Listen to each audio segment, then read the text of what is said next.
एक मित्र ने पूछा है कमेंट करके गुड वाइब्स ब्रॉडकास्ट जी में कि स्वामी जी कृपया मौन पर कुछ कहें, मौन क्या है और कैसे करें, बिगनर्स को कैसे करना चाहिए, फिर उसमें क्या क्या बाधाएं आती हैं, कृपया इस पर एक विस्तार से वीडियो बनाएं। तो उनका ये प्रश्न जो है मित्र का एक तरह से बहुत ही अनिवार्य किस्म का प्रश्न है साधना के जगत में, क्योंकि साधना के जगत में अधिकतम लोगों ने मौन के द्वारा ही अपने को जाना है। और सदगुरु ओशो का भी एक प्रसिद्ध वचन है मौन के ऊपर, जो उन्होंने अपने शिष्यों को एक तरह से कहा है इसकी महिमा समझाने के लिए। ओशो कहते हैं कि मैं सिर्फ तुम्हारे मौन का ही समर्थन करता हूँ, तुम्हारी और किसी भी चीज़ का नहीं, भले ही वह कितनी ही सुंदर क्यों ना हो। अब इससे ही मौन की महिमा समझ में आती है। लेकिन शिष्य तो शिष्य हैं, फिर वही बात आ जाती है। ओशो सन्यासी और भी लोग साधना में ज़्यादातर हल्की और यूजलेस चीज़ों को ही एक तरह से खूब करते हैं, लेकिन मौन की तो एक तरह से बात ही नहीं करते। और यदि करते भी हैं तो ध्यान विधियों में मात्र 5-7 मिनट का करवाते हैं। जबकि तथ्य ये है कि माइंड को तो अपना गियर चेंज करने में, यानी एक भाव से एक मनोदशा दूसरी में जानने में ही 5-7-10 मिनट लग जाते हैं। तो ये सारी चीज़ें एक तरह से साधक को क्लियर होनी चाहिए।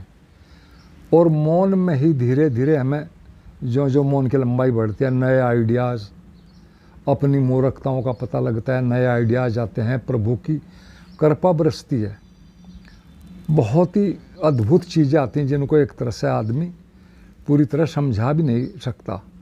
अस्तित्व उसी में हमसे संपर्क करता है, मौन की भाषा में, निर्विचार में या बहुत कम विचारों में। और एक कहावत भी है कि प्रार्थना में आप बोलते हैं और परमात्मा सुनता है। लेकिन मौन में जब आप गहरे मौन में जाओगे तो तब परमात्मा बोलता है और आप सुनते हैं। परमात्मा तो हमेशा ही बोलता है, लेकिन आप सुन नहीं सकते क्योंकि उसकी भाषा मौन की है। और मौन में हम जाते नहीं, मौन के बारे में बात भी नहीं करते। तो इसलिए मौन तो सबसे ज़्यादा ज़रूरी एक तरह से चीज़ है। तो यहाँ पर हम मौन के बारे में बातें करेंगे। पहले हमें 2 बातें पूरी तरह से एक तरह से समझ लेनी चाहिए हर साधक को, फिर मौन कैसे करना है इस पर बात करेंगे। तो पहली बात तो यह है अच्छे से समझने की हर साधक के लिए कि हमारा पूरा व्यक्तित्व और उसका केंद्र मन सिर्फ और सिर्फ अब तक के सुने गए, पढ़े गए, देखे गए और किए गए कर्मों का एक संग्रह है। उनके रिपीटेशन से वो सब चीज़ें, हमारी आदतें, हमारा ज्ञान बन गई हैं।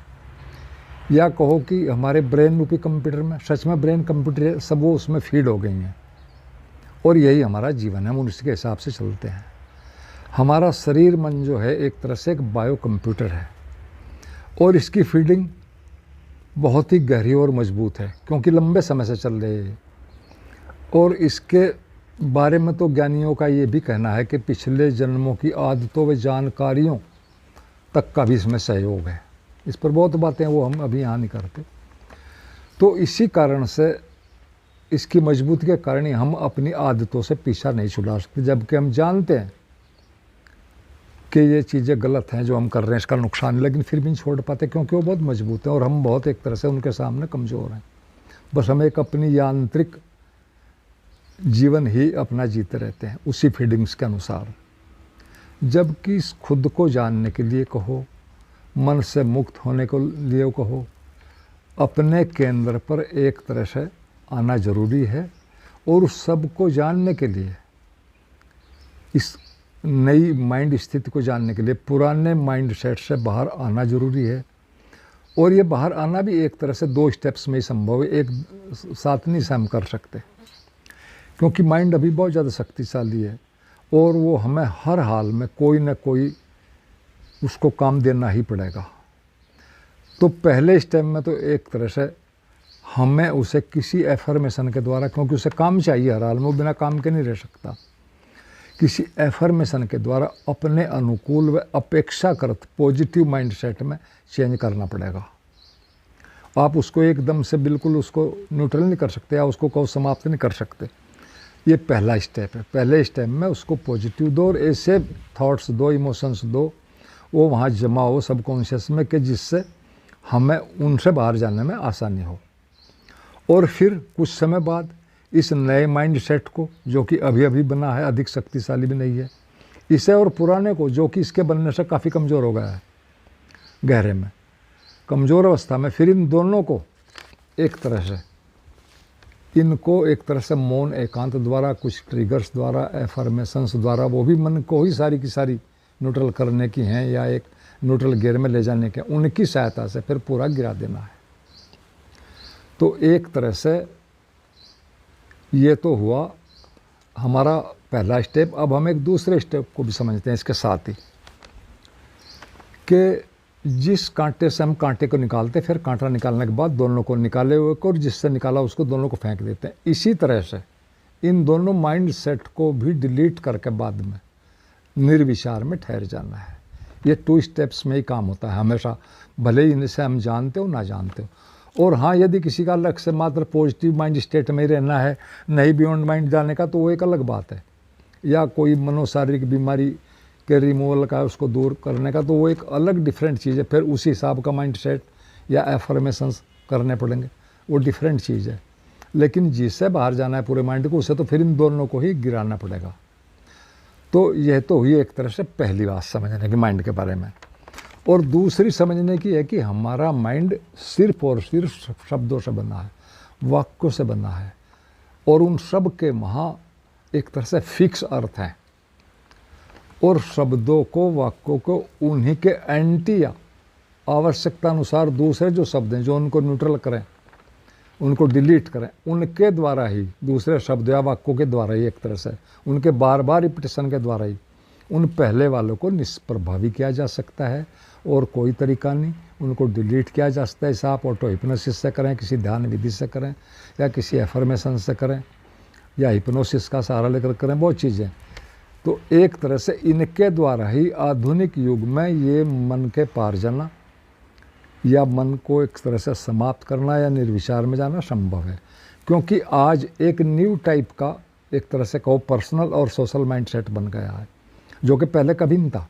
क्योंकि इतने ज्ञान के साधन ही नहीं थे, जो अनावश्यक ज्ञान हम 24 घंटे भर रहे हैं सोशल मीडिया से, मोबाइल से। तो ये ही तरीके हैं आजकल, और कोई तरीका सक्सेस नहीं होगा, भले ही हम कुछ भी करते रहें, वो एक तरह से अपना समय खराब ही करना है। फिर उन्होंने पूछा कि मौन क्या है। तो मौन तो शरीर व मन को निश्चल करने की, बिल्कुल शांत करने की प्रक्रिया, एक तरह से उसकी पूरी प्रक्रिया को शांत करने की एक सशक्त विधि है। और भी बहुत विधियाँ हैं, लेकिन ये सबसे बेस्ट है। जल्दी रिजल्ट आता है, और इसमें कई तरह के हमें इनडायरेक्ट में लाभ मिल जाते हैं, जैसे एनर्जी बढ़ना, IQ बढ़ना, नई नई आइडिया जानना। तो ये शुरू से ही एक तरह से ये सारी चीज़ें शरीर से शुरू होकर एक तरह से मन को पूरी तरह शांत करने तक जाती हैं, और बियॉन्ड माइंड तक जाती हैं। तो पूरी तरह से शांत मन ही एक तरह से हमारी आत्मा में चेंज कहो होता है, यह उसी का रूप आत्मा बन जाता है। इसको दूसरे ढंग से अगर हम कहें तो शांत मन ही आत्मा कहलाता है, और अशांत या चलायमान आत्मा ही मन कहलाती है। मोटे मोटे शब्दों में समझने की बात है। चलना ही हमें बाहर ले जाता है, अपने से दूर ले जाता है, और ठहर जाना ही हमें अपने में एक तरह से लाता है। हैं हम ही, शरीर भी हम ही हैं, मन भी हमें, आत्मा भी हमें। हमारी स्टेजेज अलग अलग हैं, अवस्थाएं अलग अलग हैं, अवस्थाओं को चेंज करना है। तो वर्तमान में एक तरह से हमारे सारे वजूद का केंद्र हमारा मन ही है, और उन्हें पीछा है कि एक तरह से बिगनर्स के लिए क्या विधि है। तो उसमें एक ही बड़ी सीधी बात है कि बिगनर्स को शुरू में 2-4 घंटों से या 1-2 घंटे से ही शुरू करना चाहिए। किसी शांत जगह पर बैठ जाएं, या अपने कमरे में कुछ समय के लिए एक तरह से अकेले बैठ जाएं। और अच्छा ये कि जिस स्थान पर रोज़ बैठते हैं हमेशा उसी पर बैठें, क्योंकि वहाँ पर जो तरंगे एब्जॉर्ब हो जाती हैं हमारी, वो फिर अगले दिन में सहायता करती हैं। तो एक तरह से ये यहाँ से शुरू करें, और ध्यान रखें आसपास में कोई शोर शराबा ना हो। ज़रूरत की चीज़ें उस बीच में जो ज़रूरत हो सकती है, पानी वगैरह कुछ भी अपने पास रख लें, और कोई भी उस समय में पास नहीं आना चाहिए। मोबाइल बंद होना चाहिए। क्योंकि हमारे मन के लगभग सारे ही संबंध 95% भी अगर आप कह लो वो दूसरे मनुष्यों से ही जुड़े हैं, डायरेक्ट इनडायरेक्ट। और मोबाइल तो बिल्कुल ही बंद होना चाहिए, अच्छा तो एक दूर ही रखो उसको। तो ये मौन में ही एक तरह से ये सारी चीज़ें मन के शांत होने की घटती हैं। और उसमें भी हमें फिर दो बातों का ध्यान रखना है, जो नए हैं या पुराने हैं सभी लोगों को, वो अनिवार्य है। पहला तो यह है कि जितने समय का संकल्प लें उसे हर हाल में पूरा करें, भले ही वो कम से कम हो, 2 घंटे हो, 4 घंटे हो, 10 घंटे हो, जो भी हो, लेकिन हर हाल में पूरा होना चाहिए, ये असली बात है। फिर धीरे धीरे बढ़ाते जाएं। इसे फिर एक तरह से पूरा करने में, छोटे छोटे को पूरा करने में हमारा आत्मविश्वास बढ़ता है। फिर अगले दिन हम और थोड़ा ज़्यादा करते हैं, यानी हम इनडायरेक्टली अपने केंद्र को मजबूत कर रहे हैं। 2 इफेक्ट जा रहे हैं, हमें ये एहसास हो रहा है कि हम कुछ कर सकते हैं अपनी यांत्रिकता के खिलाफ, अपने मन के खिलाफ।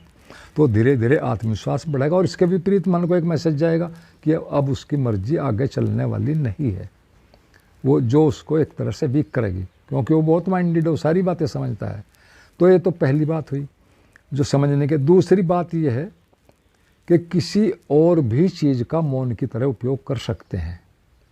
मौन तो दी बेस्ट है, लेकिन किसी को यदि ये नहीं परिस्थिति बन रही है तो जैसे मौन रहना, ऐसे और भी चीज़ें हैं।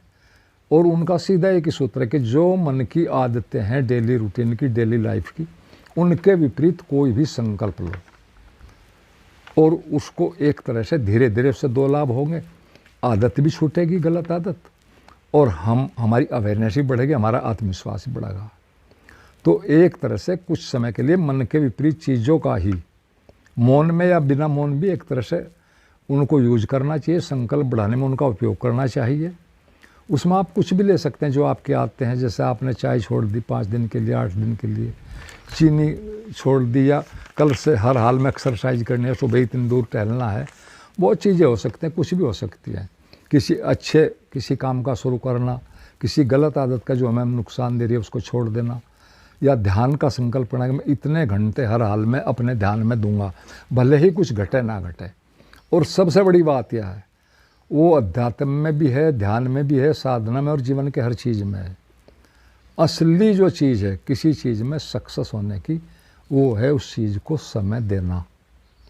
बाहर भी जीवन में वही लोग सफल हुए हैं जिन्होंने अपने काम को, अपने लक्ष्य को समय दिया है। भले ही शुरू में कुछ भी बाधाएं आए, मन कुछ भी अड़ंगेबाजी करे, लेकिन धीरे धीरे चीज़ें हमें समझ में आने लगती हैं। जब हम समय देंगे ही उसको, तो सब चीज़ें धीरे धीरे समझ में आनी शुरू हो जाती हैं। और रही बात बाधाओं की, उन्होंने पूछा कि बाधा क्या है, तो बाधा तो एक ही है, सारी बाधा मन की है। मन ही सारी चीज़ों को हमारे अंदर अपने रंग में रंग कर, अपनी मर्जी माफिक उनको अर्थ देकर हमें वो सुनाता है, दिखाता है, तर्क देता है, मौन से हटाना चाहता है, काम की हानि दिखाता है, कभी कोई डर दिखाता है। लेकिन बात एक है, यदि धीरे धीरे लगातार प्रैक्टिस करोगे तो मन का सारा जाल खुद ही समझ में आ जाएगा। सभी चीज़ें करने से ही समझ में आती हैं। बाहर भी जीवन में जो करोगे वही समझ में आएगा। थ्योरी तो थ्योरी है, उसको ज़्यादा वो मत करो। प्रैक्टिकल बिल्कुल थ्योरी से भी काफ़ी अलग होता है। थ्योरी तो एक शुरुआत की समझने की चीज़ें हैं जिनसे हमें ये लगता है कि हाँ भाई ठीक है, हम ऐसे ऐसे कर लेंगे, जबकि प्रैक्टिकल में अलग चीज़ें आनी हैं। तो एक तरह से इसके करने से, हमारी ध्यान में जाने से सारी चीज़ें फिजिकल, मेंटल, सारी क्षमताएँ बढ़ेंगी। और हर हाल में मौन तो सर्वश्रेष्ठ है। सभी विधियों में एक तरह से यही अंदर ले जाता है, वरना सारी फिर बाहर ही ले जाती हैं, और जैसे हम बाहर गए सब गड़बड़ हो जाता है। तो आपने सुना, बहुत बहुत धन्यवाद, प्रणाम सभी मित्रों को।